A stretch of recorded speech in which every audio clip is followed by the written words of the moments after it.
JDM, Japanese Domestic Market. And why, you ask, am I, an anime channel, making a video about this?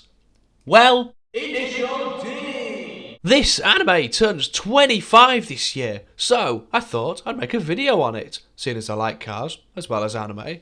But this isn't the one. So here are some of the cars from the first season. JDM iconics like the R32 Skyline, the AE86 Trueno, the AE85 Levin, the Civic EG6, two Mazda RX-7s, and an S13 in just the first series. This show ran until 2014. They had a pretty decent run for an anime, just over 16 years.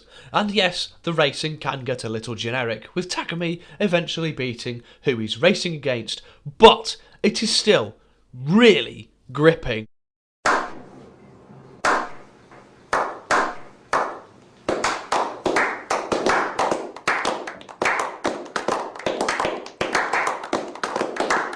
Was awful. Sometimes it's even better than the real thing. Formula One really sucks these days. But onwards, we have Natsuki Mogi, Mako Sato, Sayuki, and Sayori. Hellfire cars, and then the crown of crowns. We have Eurobeat.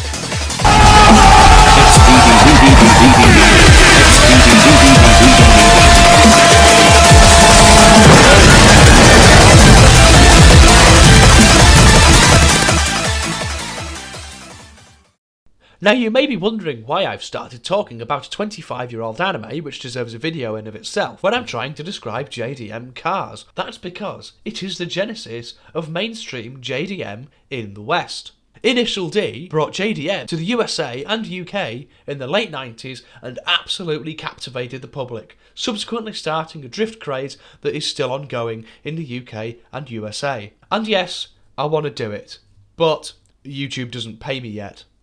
Either way, you're still probably wondering why I'm floating around the topic of today's video. Is JDM overrated? Well, the cars are iconic for a reason. The R34 Skyline from the Fast and Furious franchise, an absolute staple of JDM culture.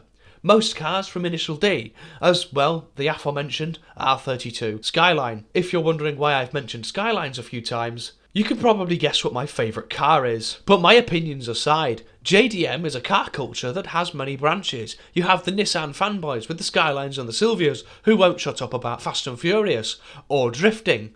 Honda Civic drivers who think fart cans make their 1.2 VTEC engines sound amazing, when in actuality they're making themselves look like a total. You also have the Toyota fanboys with the AE85s and AE86s, the Mazda fanboys with the equally awesome spinning Doritos, the RX-7s, RX-8s and 787B, and so on and so forth. You also have the K-car fans, Itasha cars, anime wrapped, usually Japanese cars, which look absolutely awesome, and Bosozoku, a historic tradition of modifying cars and motorbikes in the most ludicrous ways, and some of these look really damn cool. The sounds of these cars is absolutely insane. The RB26 is one of my favourite sounding engines ever, along with the Mazda Wankel engine and the twin cam Toyota 2JZ. When it's not in a fucking Supra. Sorry, Supra fans, I don't like them. They're usually modded to hell most of the time, and are just a bit shit. In reality, saying someone likes JDM is a rather broad statement. Which part of JDM do they like? But I'm getting too far down the rabbit hole. If I keep going, I'll end up with a 50-minute video that takes 3 months to edit, and this one is a month late. So, is JDM overrated?